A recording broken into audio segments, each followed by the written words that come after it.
Hello students, আশা করি তোমরা সবাই খুব ভালো আছো। আজকের আমার এই ভিডিওতে আলোচনার টপিক হচ্ছে হ্যালো অ্যালকেন আর হ্যালো অ্যারিনের physical property. Physical property already একটা পয়েন্ট আমি এর আগের ভিডিওতে আলোচনা করে ফেলেছি, যেটা হলো solubility in water of haloalkane and haloarene. আমরা এই ভিডিওতে আরও দুটো ফিজিক্যাল প্রপার্টি নিয়ে আলোচনা করব, একটা হচ্ছে বয়লিং পয়েন্ট আর একটা ডাইপোল মোমেন্ট। তো প্রথমে শুরু করা যাক বয়লিং পয়েন্ট দিয়ে।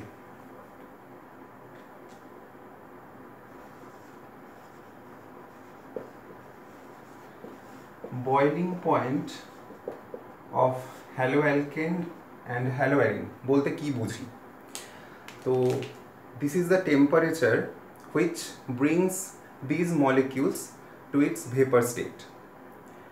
মানে এইটা হলো এমন একটা টেম্পারেচার যারা এই দু রকমের মলিকিউলকে বা এই দু রকমের যৌগকে তারা যে ভৌত অবস্থায় থাকুক না কেন তাদেরকে গ্যাসীয় অবস্থায় নিয়ে যেতে সাহায্য করে। এবার বিভিন্ন ধরনের হ্যালো অ্যালকেন আর বিভিন্ন ধরনের হ্যালো অ্যারিন যারা রয়েছে তাদের ক্ষেত্রে বয়লিং পয়েন্ট কি কি বিষয়ের ওপর নির্ভর করে আমরা এই ভিডিওতে সেইগুলো নিয়েই আলোচনা করব কিছু উদাহরণের সাথে। তাহলে আমি প্রথমেই এখানে বয়লিং পয়েন্টের জায়গায় লিখতে পারি this is the temperature which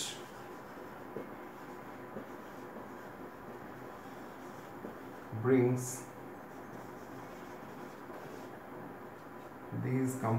these compounds বলতে এই কম্পাউন্ডের কথা বলা হচ্ছে, these compounds to their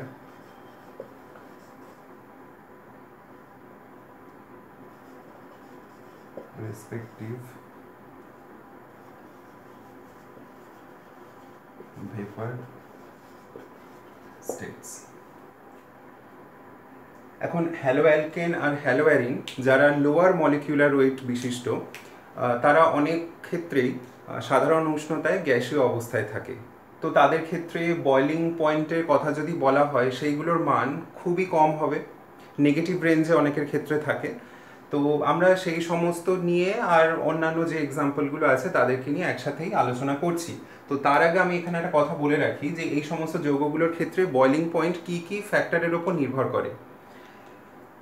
So our next point will be factors affecting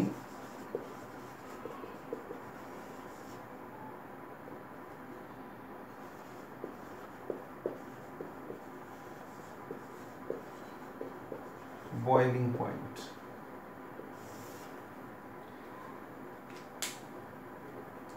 প্রথম ফ্যাক্টর হচ্ছে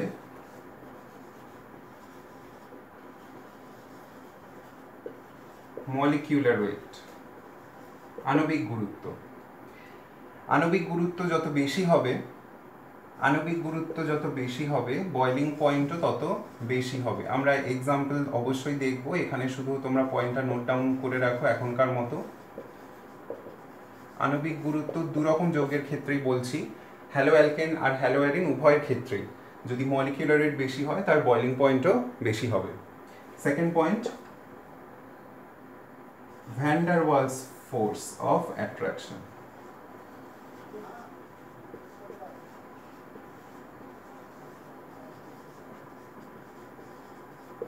Van der Waals force of attraction between the molecules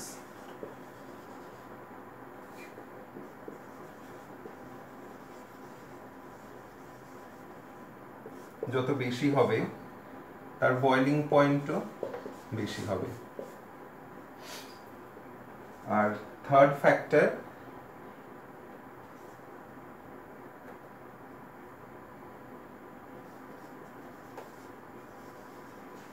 hydrocarbon chain যদি বেশি substituted হয় বা ব্রাঞ্চিং হয় তাহলে বয়লিং পয়েন্ট কিন্তু কমে যাবে। তাহলে হাইড্রোকার্বন চেইনের ক্ষেত্রে আমি বলতে পারি ব্রাঞ্চিং বা সাবস্টিটিউশন, ব্রাঞ্চিং যত বেশি হবে বয়লিং পয়েন্ট তত কমে যাবে। ব্রাঞ্চিং বেশি হলে বয়লিং পয়েন্ট কমে যাবে।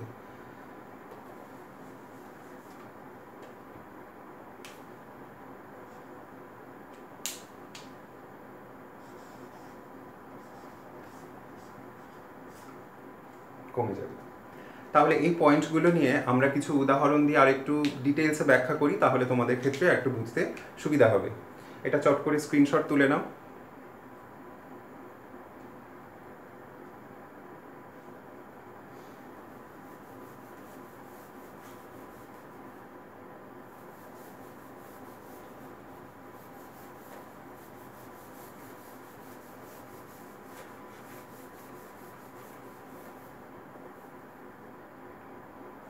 দেখো, প্রথম আমি যে পয়েন্টটা বলেছিলাম যে মলিকুলার ওয়েট বাড়লে বয়লিং পয়েন্ট বাড়ে। মলিকুলার ওয়েট দুরকমভাবে ইনক্রিজ করতে পারে।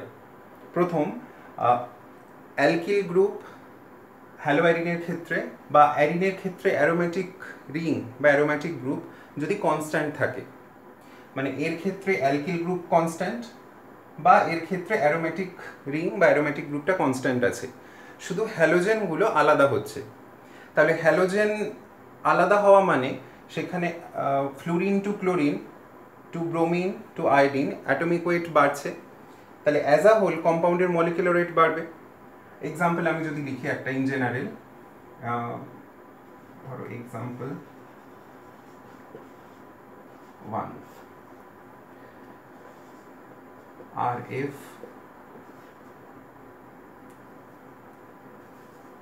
RCl RBr RI। তাহলে এই আর এর যে পোর্শনটা আছে সেটা সবার ক্ষেত্রেই কনস্ট্যান্ট, শুধু হ্যালোজেন ভ্যারি করছে। Halogen varies. ফ্লুরিন থেকে আয়োডিন পর্যন্ত অ্যাটমিক ওয়েট কি হয়? অ্যাটমিক ওয়েট ইনক্রিজ করে। অ্যাটমিক ওয়েট ইনক্রিজ করলে এই যে মলিকিউলগুলো আছে তাহলে তাদের molecular weight fluoride, chloride, bromide, iodide বাঁ দিক থেকে ডান দিকে বাড়বে। তাহলে মলিকুলার ওয়েটের কথা যদি বলি, এখানে মলিকুলার ওয়েটের অর্ডারটা কীরকম হবে? RF less than RCl less than RBr less than RI। খেয়াল করো, মলিকুলার ওয়েটের কথা বলছি। তাহলে মলিকুলার ওয়েট যদি এই প্যাটার্নে চেঞ্জ হয় বা এই প্যাটার্নে ইনক্রিজ করে, একটু আগেই আমরা কি পড়লাম?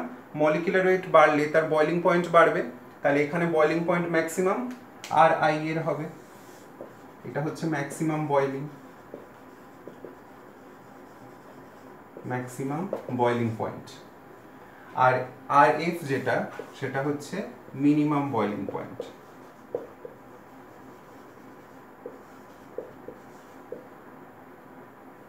বোঝা গেল? তাহলে যদি আমি অ্যালকিল গ্রুপ বা অ্যারাইল গ্রুপ কনস্ট্যান্ট রেখে হ্যালোজেন চেঞ্জ করতে থাকি, তাহলে with the increase in the size of halogen molecular weight will be increased and therefore boiling point will also increase. এই কথাটাও লিখে রাখতে পারো যে ফ্লুরিন থেকে আয়োডিনে অ্যাটমিক ওয়েট বাড়ছে, অ্যাটমিক ওয়েট বাড়লে যেটা আমি বললাম সেই পয়েন্টটা মেনশন করে রাখতে পারো।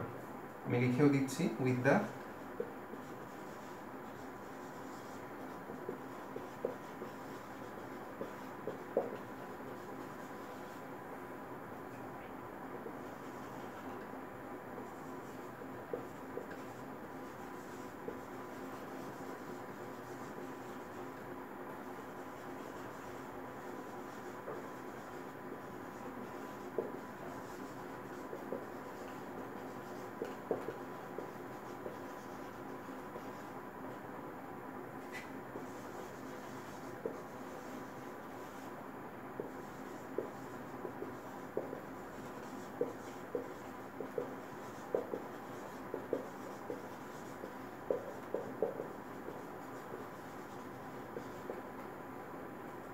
ঠিক আছে। এই ঘটনাটা আমরা আরেকভাবেও ব্যাখ্যা করতে পারি। আমি তো এখানে শুধুমাত্র মলিকুলার ওয়েটের রেসপেক্টেই বললাম যে এরকমভাবে হয়, এরপরে আমি একটা ফর্মুলা দিয়ে দেখাচ্ছি যে সত্যি এরকম কেন হচ্ছে। চট করে এই লেখাটা স্ক্রিনশট তুলে নাও, আমি পরের পয়েন্টে যাচ্ছি।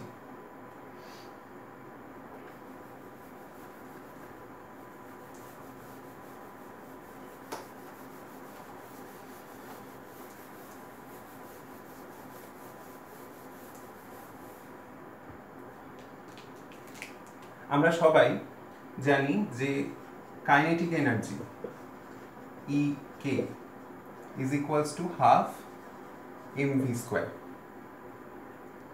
রাইট? এবার kinetic energy E K is proportional to temperature,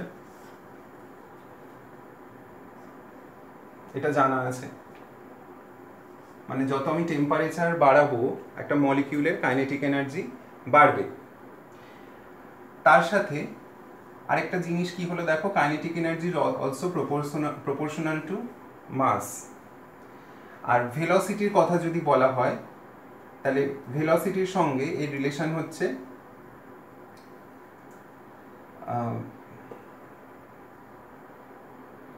ভেলোসিটির সঙ্গে মাসের রিলেশন হচ্ছে এইটা।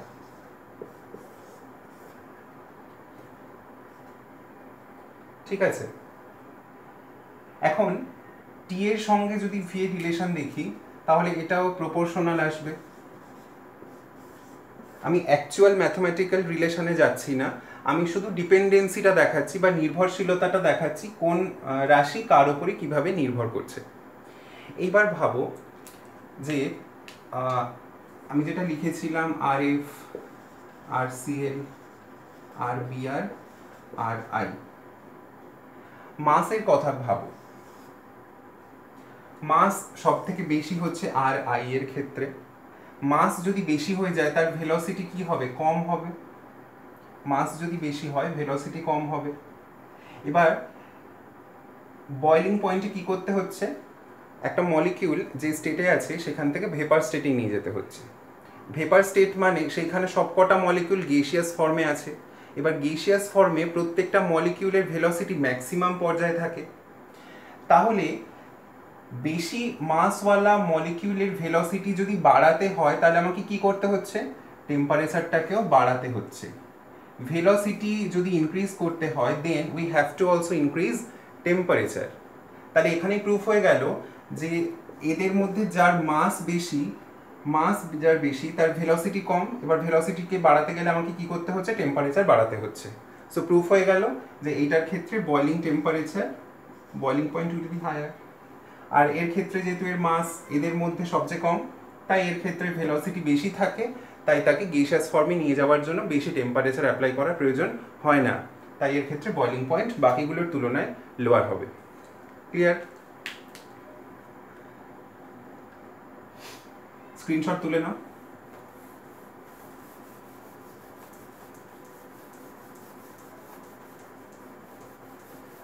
বয়লিং পয়েন্টের আরেকটা যে পয়েন্ট আমি বলেছিলাম, ফ্যাক্টর যেটা বলেছিলাম সেটা হচ্ছে যে van der Waals force of attraction.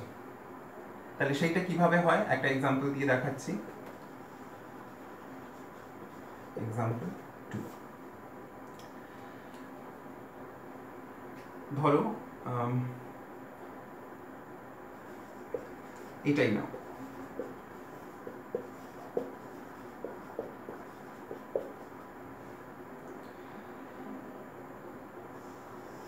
এটার সাইজ মনে করো এইরকম, আর সিএল এর সাইজ আর একটু বড়, আর বিআর এর সাইজ আরো একটু বড়, আর আই এর সাইজ সব থেকে বড়। এবার একটা মিডিয়ামে এরা প্রত্যেকে একজন করে তো নেই, অসংখ্য মলিকিউল রয়েছে। এবার যখন ওরা কন্টিনিউয়াসলি সিস্টেমের মধ্যে ঘোরাফেরা করছে তখন এইরকম একটা মলিকিউলের সঙ্গে আরও একটা মলিকিউলের কি হচ্ছে? কলিশন হচ্ছে। যার ফলে কি হয়? এদের মধ্যে একটা ডাইপোল ইনডিউসড হয়। যদিও এরা প্রত্যেকে পোলার, খুব সামান্য হলেও পোলার, কারণ এদের তড়িৎ ঋণাত্মকতার জন্য হ্যালোজেনগুলো সব ডেল মাইনাস ফর্মে থাকে আর কার্বন অংশটা ডেল প্লাস ফর্মে থাকে, কিন্তু এদের পরিমাণগুলো প্রত্যেকের ক্ষেত্রে খুব খুব কম হয়। এবার এরা যখন ঘোরাফেরা করছে তখন কি হচ্ছে? এই মলিকিউলের সঙ্গে এই মলিকিউলের একটা কলিশন হলো, এর সঙ্গে এর একটা কলিশন হলো, বা এর সঙ্গে এর একটা কলিশন হলো, এর সঙ্গে এর একটা কলিশন হলো। এবার তোমরা খুব ক্লাস 11 এরকম একটা কনসেপ্ট পড়েছো যে লার্জ সাইজ কোনো মলিকিউল বা লার্জ সাইজ কোনো আয়ন যদি পরস্পরের সঙ্গে কলিশনে পার্টিসিপেট করে তখন তাদের মধ্যে একটা ডিফর্মেশন হয়, একটা বিকৃতি হয়। বিকৃতি হওয়ার ফলে কি হয়, তাদের নিউক্লিয়াস বা ইলেকট্রনগুলো দুদিকে সেপারেট হয়ে যাওয়ার চেষ্টা করে, যেটাকে আমরা বলে থাকি polarisation, right?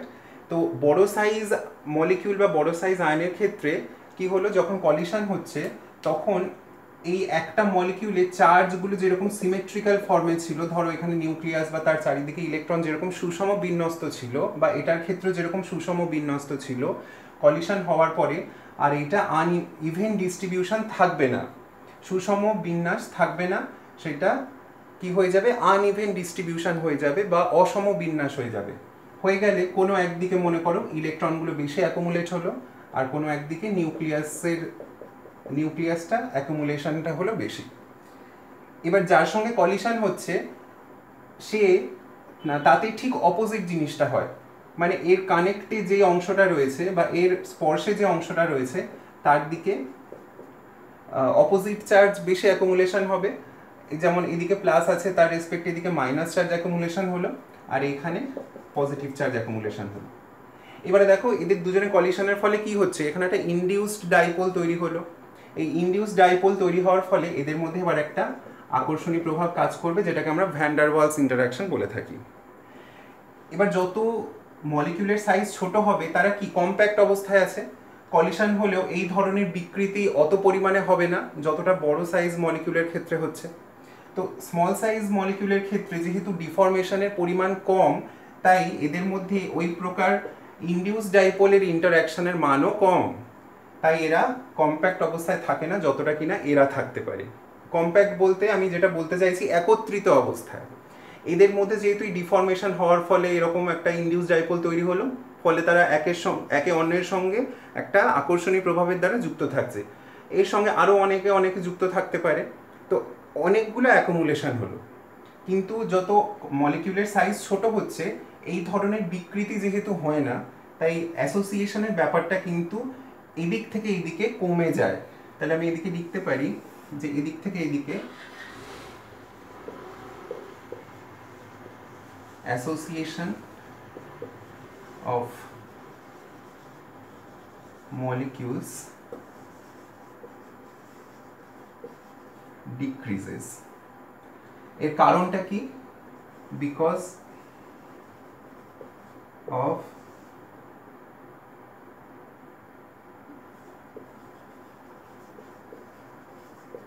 compact size of compounds।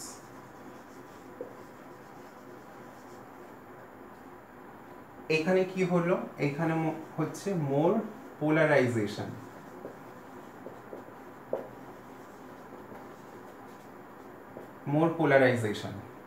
আর এইখানে কি হচ্ছে, এখানে হচ্ছে লেস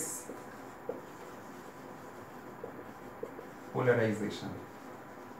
এবার যখনই মোর পোলারাইজেশন হচ্ছে, এখানে মোর অ্যাসোসিয়েশন হবে। মোর অ্যাসোসিয়েশন মানে অনেকগুলো মলিকুল একত্রিত অবস্থায় থাকবে, তাই তাদের প্রত্যেকে আলাদা করে ভেপার স্টেটে নিয়ে যাওয়ার জন্য অনেক পরিমাণে এনার্জি সাপ্লাই করতে হবে। অবভিয়াসলি এখানে কি হয়ে গেল, বয়লিং পয়েন্ট বেড়ে গেল। আর এখানে যেহেতু পোলারাইজেশন কম হচ্ছে, অ্যাসোসিয়েশনের পরিমাণ কম হচ্ছে, তাই কম সংখ্যক মলিকুল একত্রিত থাকছে, তাদেরকে আলাদা করে ভেপার স্টেটে নিয়ে যাওয়ার জন্য কম শক্তি লাগছে। অতএব কি হলো, অর্ডারটা আবার ওই রকমই, বয়লিং পয়েন্টের অর্ডার এই চারজনের ক্ষেত্রে কি হবে, ঠিক ওই অর্ডারটাই ফলো করবে আগের মতো। যত অ্যাটমিক ওয়েট বাড়ছে তার ক্ষেত্রে ওই পোলারাইজেশন, অ্যাটমিক ওয়েট বাড়লে কি হচ্ছে, তার সাইজটাও বড় হচ্ছে। সাইজ বড় হলে এই ঘটনাগুলো হবে যেগুলো আমি লিখলাম, তাহলে সেক্ষেত্রে বয়লিং পয়েন্ট বাড়বে। এবারে ধরো আমি আরেকটা এক্সাম্পল দেখাই, যেখানে অ্যালকিল গ্রুপটার আকার বড় আছে। এটা স্ক্রিনশট তুলে নাও।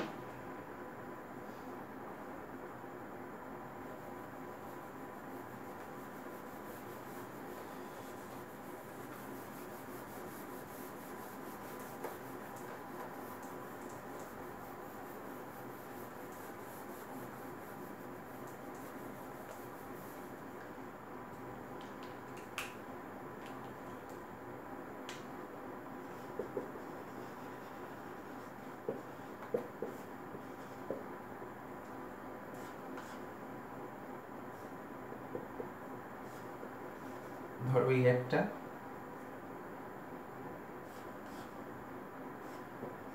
এই একটা,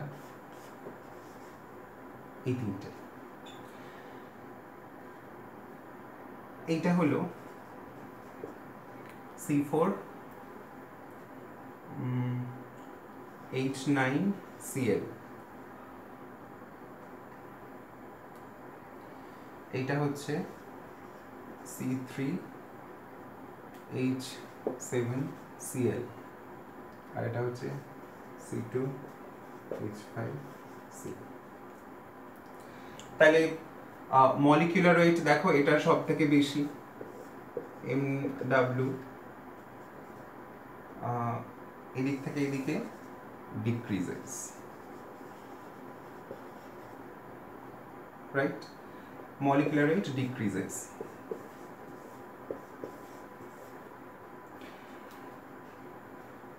আর যদি van der Waals force of attraction বলি, van der Waals force of attraction, এখানে কি হচ্ছে, এটার সাইজ বড়, এর থেকে এটার সাইজ ছোট, এর থেকে এটার আবার সাইজ আরো ছোট। তাহলে সেক্ষেত্রে পোলারাইজেশনের এফেক্ট, একটু আগে যেটা বলছিলাম যে ছোট আকারের কম্পাউন্ডের ক্ষেত্রে ওই পোলারাইজেশনের এফেক্ট কম হয়, তাই তার ক্ষেত্রে van der Waals force of অ্যাট্রাকশনটাও কম হয়। অতএব এর ক্ষেত্রে van der Waals force of attraction বেশি, তারপরে এইটার হবে, তারপরে এটার হবে।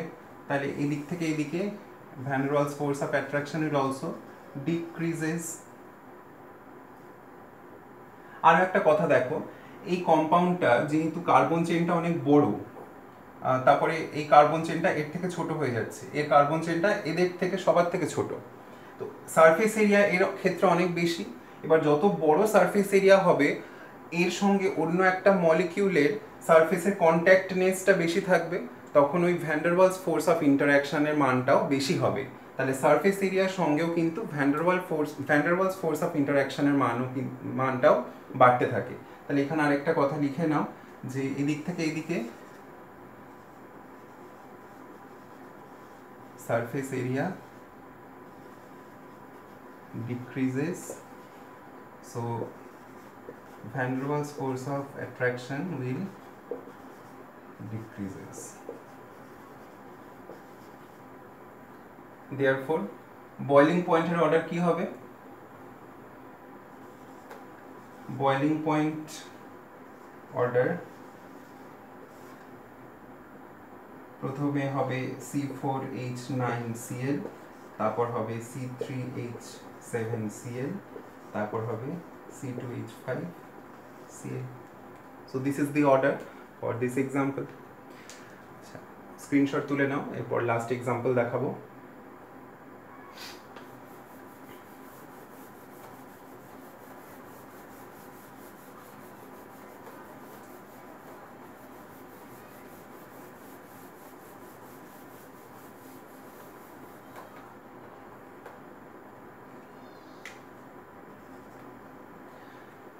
লাস্ট এক্সাম্পল আমরা লাস্ট পয়েন্টের ভিত্তিতে বলছি, যেখানে কি বলেছিলাম যে হাইড্রোকার্বন চেনের যদি ব্রাঞ্চিং বা সাবস্টিটিউশন বেশি থাকে, তাহলে সেক্ষেত্রে বয়েলিং পয়েন্টের অর্ডারটা কি হবে।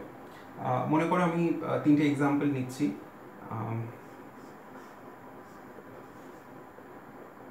দিস ইজ N-butyl chloride,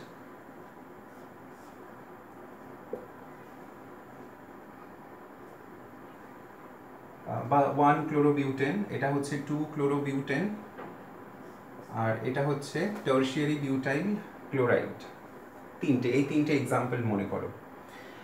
তো দেখো, আচ্ছা আরেকটা নাও,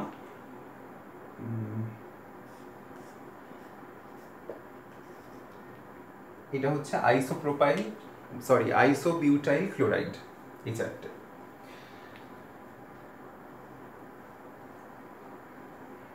এইবার এইখানটায় দেখো, এটা একটা 1 ডিগ্রি, এটা 2 ডিগ্রি, এটা 3 degree, and this is also 1 degree.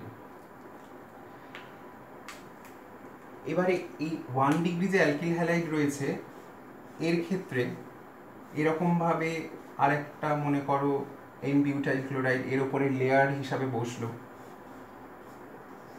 এইভাবে লেয়ার হিসাবে বসলো, তখন কি হচ্ছে, একটা স্ট্যাকিং বা এই লেয়ারগুলো যে পরস্পরের ওপরে স্তরীভূত হচ্ছে, তার ক্ষেত্রে কিন্তু গ্যাপিংটা খুব কম থাকছে। কম থাকার ফলে কি হবে, এদের মধ্যে ওই van der Waals force of ইন্টারাকশনটা খুব দৃঢ়ভাবে কাজ করতে পারবে, কারণ প্রত্যেকটা মলিকিউলের মধ্যে distance com.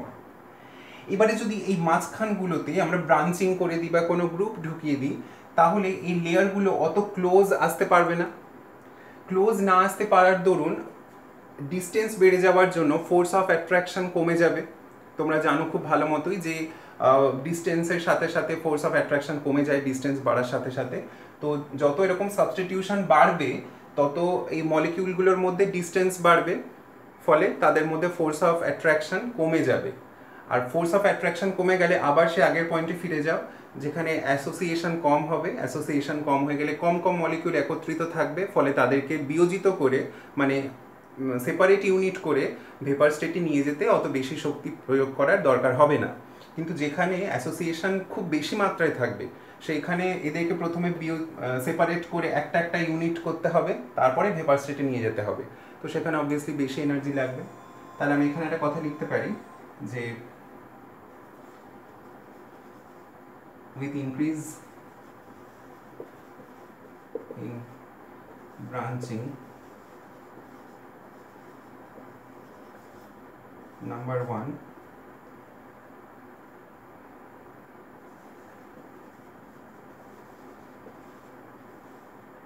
distance between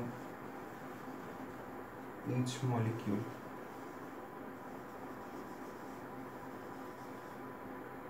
will increased, so van der Waals force of attraction will decreased. আরেকটা কথা দেখো, স্ট্রেট চেন থাকলে তার যা সারফেস এরিয়া, যত সাবস্টিটিউশন হচ্ছে সারফেস এরিয়া ক্রমাগত কি হচ্ছে, ছোট হয়ে যাচ্ছে। সারফেস এরিয়া ছোট হয়ে গেলে তখন এরকম টাইপের ইন্টারাকশন কম হবে। তাহলে ফার্স্ট পয়েন্ট যেটা আমি বলছি যে ব্রাঞ্চিং বাড়ার সাথে সাথে একে অন্যের মধ্যে দূরত্ব বেড়ে যাচ্ছে। তাই আরেকটা হতে পারে কি, যে ব্রাঞ্চিংয়ের সাথে সাথে প্রত্যেকটা মলিকিউলের সারফেস এরিয়া কমে যাচ্ছে। সারফেস এরিয়া কমে যাওয়ার ফলে একজন মলিকিউল আরেকজনের সাথে ইন্টারাকশনে অত ভালো পার্টিসিপেট করতে পারছে না। তো সেটাও লিখে রাখতে পারো যে with increase in branching, surface area gets reduced, so interaction will be less. So interaction will be less. Hence কি হবে, রেজাল্ট কি হবে, বয়লিং পয়েন্ট সব থেকে বেশি হবে এইটার, আর সব থেকে কম হবে এইটার। ঠিক আছে, এবার এই দুটোর ক্ষেত্রে কি হচ্ছে, এইটা তো না হয় সারফেস এরিয়া এদের থেকে সবার থেকে বেশি, বা এটার সারফেস এরিয়া সব থেকে কম, কারণ বেশি ব্রাঞ্চিং আছে, তাই জন্য এটা ফার্স্ট, এটা ফোর্থ। এবার এই দুটোর মধ্যে কি হবে, এই দুটোর মধ্যে খেয়াল করো, হাইড্রোকার্বন পার্টটা কিন্তু একই লাইনে আছে। ঠিক আছে, হাইড্রোকার্বন পার্ট একই লাইনে রয়েছে। এইখানে কিন্তু হাইড্রোকার্বন পার্টটা ব্রাঞ্চিং হয়ে গেছে। এইবার এই হাইড্রোকার্বন, এই ক্ষেত্রে আমি যেটা দেখিয়েছি, হাইড্রোকার্বন পার্টটা যখন একটা স্ট্রেট চেন বরাবর থাকবে বা একই তলে থাকবে, সেক্ষেত্রে কিন্তু এই লেয়ারগুলো স্ট্যাকিং হওয়া বা স্তরীভূত হওয়ার প্রবণতা বেশি থাকে। স্তরীভূত হওয়ার প্রবণতা বেশি থাকার জন্য এদের মধ্যে গ্যাপিংটা অতটা হবে না, যেগুলো ওই দুটোর ক্ষেত্রে হচ্ছে বা এর ক্ষেত্রে হচ্ছে। কারণ এইখানে এই অ্যালকিল গ্রুপ একটা তোমার ব্রাঞ্চিং অবস্থায় আছে, কিন্তু এইখানে কোনো কার্বন অ্যালকিল গ্রুপ কোথাও ব্রাঞ্চিং নেই। তাই জন্য এর ক্ষেত্রে কি হবে, এর ক্ষেত্রে স্ট্যাকিং ভালো হবে, এর ক্ষেত্রে স্ট্যাকিং বা স্তরীভূত হওয়ার প্রবণতা কম হবে। তাই এটা যদি প্রথম হয়, সেকেন্ড হবে এইটা, থার্ড হবে এইটা, আর ফোর্থ হবে এইটা। এটা থার্ড হওয়ার কারণ আমি বলছি কারণ কার্বনে এইখানে একটা ব্রাঞ্চ চেনে চলে গেছে, তাই এদের ক্ষেত্রে ওই লেয়ার হওয়ার প্রবণতা কমে যাবে। আর এর ক্ষেত্রে লেয়ার হওয়ার প্রবণতা এর তুলনায় বেশি থাকবে, তাই জন্য এটার বয়লিং পয়েন্ট এর অপেক্ষা বেশি হচ্ছে। সো এইটা হলো আমাদের total boiling point of hello alkane নিয়ে ডিসকাশন। আচ্ছা, এরপরে আমি হ্যালো অ্যারিন দিয়ে একটা কথা বলে দিই, একটা এক্সাম্পল হিসাবেই বলে দিই, কারণ আমি সব হ্যালো অ্যালকেন দিয়েই এক্সাম্পল দিলাম। হ্যালো অ্যারিন দিয়ে একটা এক্সাম্পল দিয়ে দিই।